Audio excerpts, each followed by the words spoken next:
Hey, if this is you swinging at it, something like this, hitting grounders, top shots, whiffing, hitting behind it, maybe just hitting the ball in the forehead and sculling it over the green, well, then you've come to the right place, because we're going to talk about how to fix all of these shots that you're struggling with right now, especially with your longer clubs, right after this.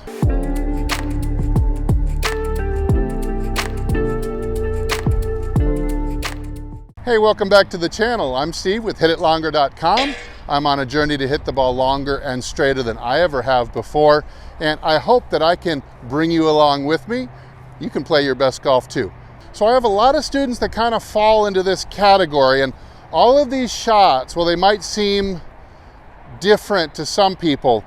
Grounding it, topping it, chunking it, whiffing it, hitting it low on the face a lot, just a minor version of topping it, hitting it low in the face, maybe screaming it over the green on the wedge shots, things like that. But it's all low point control, not just in the horizontal aspect, but also in the vertical component, or how deeply you dig into the grass, that is causing you to hit all these shots. So unfortunately, people who are doing these shots over and over again, maybe you even started chunking a few, but I can tell you that the ground has become your enemy.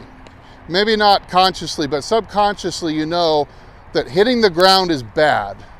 And so what people often do in this circumstance is that they'll just stop hitting the ground at all, or maybe just be trying to shoot for a really light skimming of the grass, because they know that the ground is nothing but trouble if they hit it at all.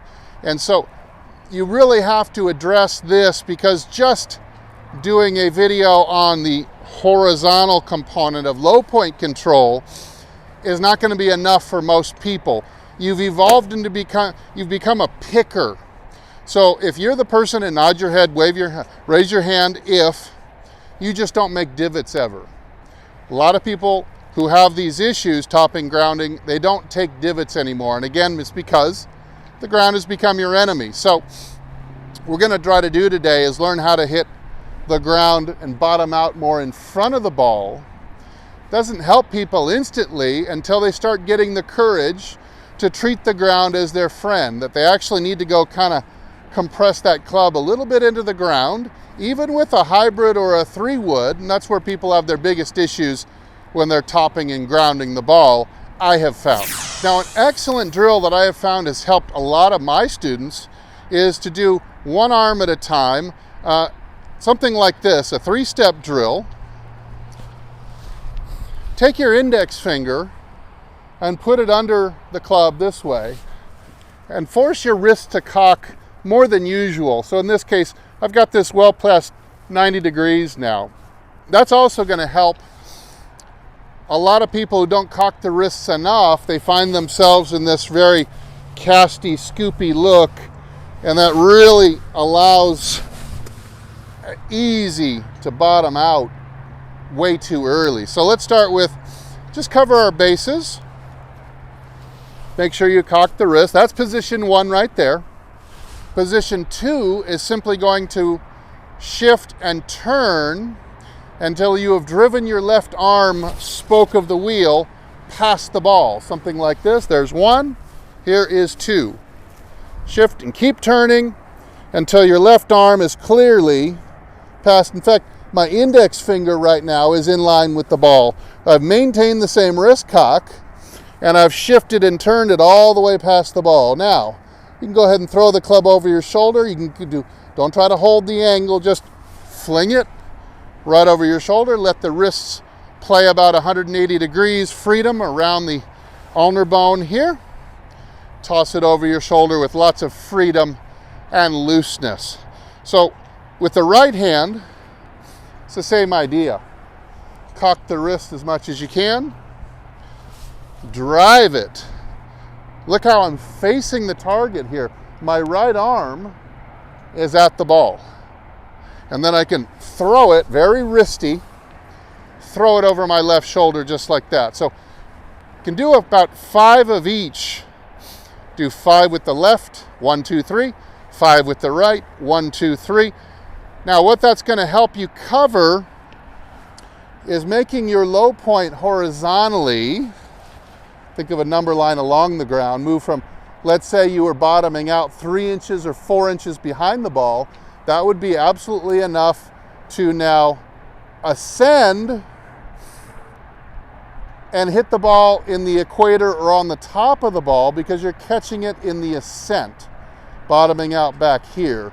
And worst case scenario, maybe you're digging in and you're just chunking it too. It's all the same, they're brother sister ideas there. So you're coming up, hitting the ball like this.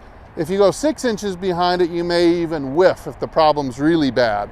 So this is a great way to evolve your low point to be 2, 3, 4 inches in front of the ball, where you can hit it nice and clean. So let's try that one more time. I'm going to refresh my memory. 1, 2, 3. Just like that. Move right into it quickly before your brain forgets. 1, 2, 3. Okay, so I was able to hit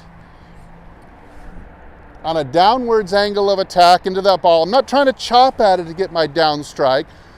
I'm simply trying to make sure that I bottom out 2, 3, 4 inches in front of the ball by mimicking the feel, or letting that drill seep into my next ball swing. You don't have to swing hard, but what I suggest is that you do a dress rehearsal and then go to the real ball within 3 to 5 seconds of the drill swing, so your brain does not forget the sensation. That's where the training really needs to begin. Now, just because we've mastered getting the horizontal part of the low point in front, I find that a lot of people, they've evolved into being scared to take a divot. Ask yourself, if you're a topper or a grounder, are you not a divot taker? Are you a sweeper? Do you never actually take divots? Is the golf course clean when you leave? Well, we got to take a little divot by getting deeper or more vertically downwards into the turf as well. Another way you might do that is you start to take the exercise and put it into more of a flow idea. 1, 2, 3. 1, remember, 1, 2, drive the arm ahead, throw it over the shoulder. But now let's bottom out, and we're going to make a nice thump sound. So there's different sounds you can make. You can make no sound at all, and that's where we're coming from, is sound of one hand clapping, right? And then there's a sweeping sound, like this. And you can hear I'm just sweeping the grass there. Then you've got what I would consider kind of a thump sweep. So you hear a little bit of a thump, and a little sweep kind of at the same time. You're really after that kind of thump sweep sound, and you're trying to locate it in front of the ball. So if you were to do that exercise, 1, 2, 3, let's try to get some depth now. 1, 2, 3, a little deeper. 1, there's the thump we're after. And I could see visually that I struck the turf about 3 inches in front of the ball. You can also practice doing that with the right arm. Slowly first. Look at how far I have to turn and drive my weight to the left so I can make a thump in front of the ball. This is really going to help you get off that back foot, get more use to the body, and that's going to allow you to make the divot in front. But it won't be enough to get it ahead. Now you got to have the courage to pretend the ground is your friend. Go ahead and strike with a thumping sound. With a hybrid, you've still got, look at this, it's like a water ski underneath. You can't dig in too deep, even if you tried. So go ahead and feel like you're taking a deep divot. The design of the club will determine greatly how deep that divot's gonna go. You're still gonna sweep. Imagine a water ski on the water. No matter how hard that water skier lands after a jump, the skis aren't going underwater. They're just gonna skim. Gonna hit and skim along the water because of all the drag here on the bottom. All right, let's take a look at one in slow-mo. See how well I can strike a good divot.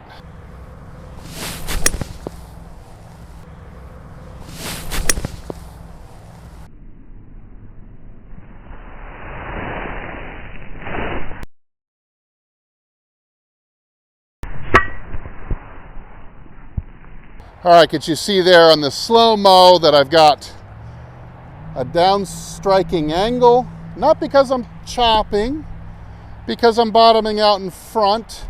A little bit of just a hint on a hybrid of forward lean, maybe an inch, striking into the turf after the ball is already gone. Now, I really like these two drills because getting a result done, kind of tricks you into moving your body the way it really needs to move without having to make it really complicated and start to describe motions. But if you can just do the 1, 2, 3, do the right arm, do the left arm, quickly move to the ball, hit some on the range this way, you might start to get a feel for clipping it nice and clean, popping it up in the air, and eliminating all those ugly grounders, top shots, thin shots, and whiffs. Hey, I hope this helped. If it did, I hope you leave a comment down below. I'm Steve. Thanks so much for watching. As usual, I'll either see you in the next video or I'll see you longer and straighter down the fairway. Everybody take good care.